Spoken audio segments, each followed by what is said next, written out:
Nós sabemos que, comparando com muitos outros países do nível aproximadamente igual de desenvolvimento econômico e bem-estar, o Brasil tem instituições bastante razoáveis, né, diríamos mesmo fortes. Mas mesmo países que têm boas instituições, de tempos em tempos passam por turbulências e retrocessos graves. O caso clássico é a Alemanha, né? Às vezes esses retrocessos provocam problemas e quedas de longuíssimo prazo, como é o caso da Argentina, né? E nós estamos saindo de um período de competição política, eleitoral, que foi muito acirrado, né? Muito mais acirrado do que a média histórica das eleições presidenciais brasileiras. Foi um voto contra o PT, a pessoa do PT votando contra o Bolsonaro. Quer dizer, então muita gente se perguntava se dali sairia um governo com força suficiente, com legitimidade suficiente. Você tem alguma preocupação desse tipo, riscos políticos do governo Bolsonaro? Eu tenho, Bolívar. Primeiro porque, se você olhar, o Bolsonaro é um caso raro, talvez único no Brasil, de um político que sai do baixo clero para o píncaro não é, do poder no Brasil, que é a presidência.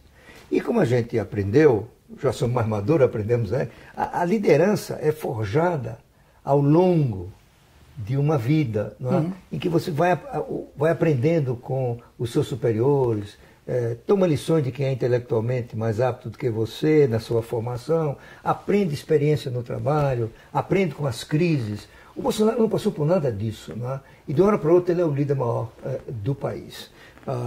Por outro lado, ele tem uma ideia de governabilidade que, no meu entender, não tem nenhum futuro, que é formar uma coalizão com frentes parlamentares.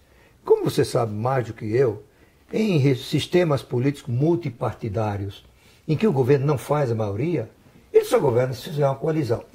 E coalizão se faz com partido político. Aqui no Brasil, e o Bolsonaro acentuou isso, não é? Gerou-se a impressão, fruto dos anos de desastre do PT, de que coalizão é necessariamente corrupção. E não é. Fernando Henrique governou com coalizão e foi um presidente bem-sucedido, reformador, não é? Porque coalizões têm uma particularidade que é o compartilhamento do poder. Quer dizer, você não faz a coalizão sem recompensas para os seus membros de participar do governo e assumir o compromisso de apoiar a agenda, né, de mudanças ou a agenda de continuidade dos governos, né? E como a gente sabe, são os partidos que gozam de prerrogativas parlamentares, regimentais, né? O líder que nomeia ou indica pessoas para... Todo o processo legislativo. Todo o processo legislativo para relatar projetos, ser membro da comissão e tudo mais. E o presidente da República, no que o Sérgio Abranches denominou de presidencialismo de coalizão, é o coordenador do jogo político, né? Ele é o coordenador, tem coisas que são indelegáveis. E as frentes parlamentares não têm nenhuma dessas prerrogativas e, pelo contrário, elas podem ser contra as reformas, porque elas se unem em torno de pautas corporativistas, né? Por exemplo, vai a bancada ruralista, que é uma das mais numerosas, eles se unem para ter anistia do fundo rural, crédito, subsídio e tudo mais, né? A bancada da bala se une em questão de segurança, mas eu já vi hoje nos jornais que uma parte está contra a reforma da Previdência. Portanto, o presidente precisa formar uma coalizão. E a coalizão pressupõe o compartilhamento do poder. Não é simples tomar lá da cá. E o presidente, eu vivi isso muito no governo, o presidente sempre tem o poder de recusar a indicação de um indicado, né, pelo parlamentar. Olha, ele não preenche as condições técnicas, ele tem um processo na justiça, e o parlamentar entende isso, vai buscar outro, né? Há sinais de que o Bolsonaro está se convencendo dessa realidade, né? Eu diria, em resumo, que o risco político que pode levar a um fracasso da reforma da Previdência tem nome e sobrenome. Jair Bolsonaro, né? Ele é a peça fundamental disso aí. Ele tem que achar uma maneira de explicar ao seu eleitorado, né, porque ele não vai cumprir a promessa que foi importante para a eleição dele, de não negociar cargos, né? Ele errou não negociando cargos na formação do Ministério, não é? E ele não pode errar agora, quando o governo já está em pleno funcionamento, né? Nós nos lembramos de uma época em que os militares davam palpite em política o tempo todo, né? Que o presidente às vezes jogava uma facção contra a outra, né? O Jango falava que tinha um dispositivo militar, e tempos de Guerra Fria, evidentemente, né? Eu imagino, suponho que essa é a sua percepção também, que houve uma mudança muito grande, né, na mentalidade militar. Eu os vejo hoje mais serenos, mais colaborativos. Você concorda comigo?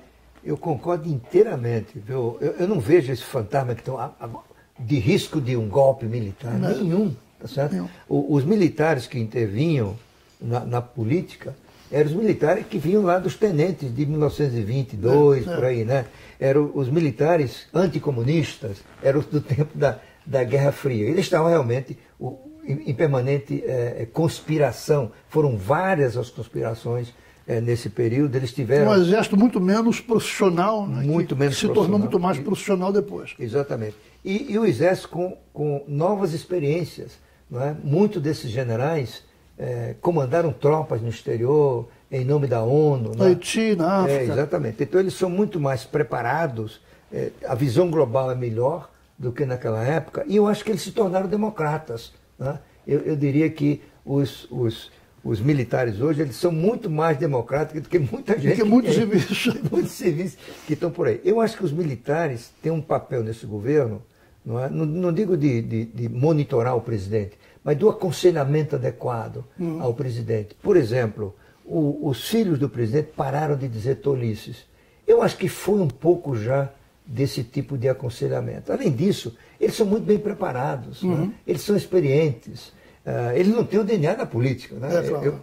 Eu tenho dúvida se na hora da negociação isso vai funcionar. Pode até funcionar, mas pelo que eu entendo, militar é treinado para vencer. Claro. A derrota é uma tragédia, né? Então, e a política você cede, perde hoje, ganha muito. Apresenta um meio termo. Exatamente. Mas eu diria que os militares têm uma contribuição muito importante em termos de qualidade de gestão e de aconselhamento ao presidente Bolsonaro. Muito bem. Nós queremos agradecer imensamente ao Maílson. Nós sabíamos perfeitamente que seria essa reflexão densa, articulada, né, simpática, relacionando todos os fatores que afetam a vida brasileira, e queremos mais adiante que ele volte. Isso aqui é o mais importante ainda. Com prazer, Bolívar. Obrigado pelo convite, foi um prazer estar aqui com vocês.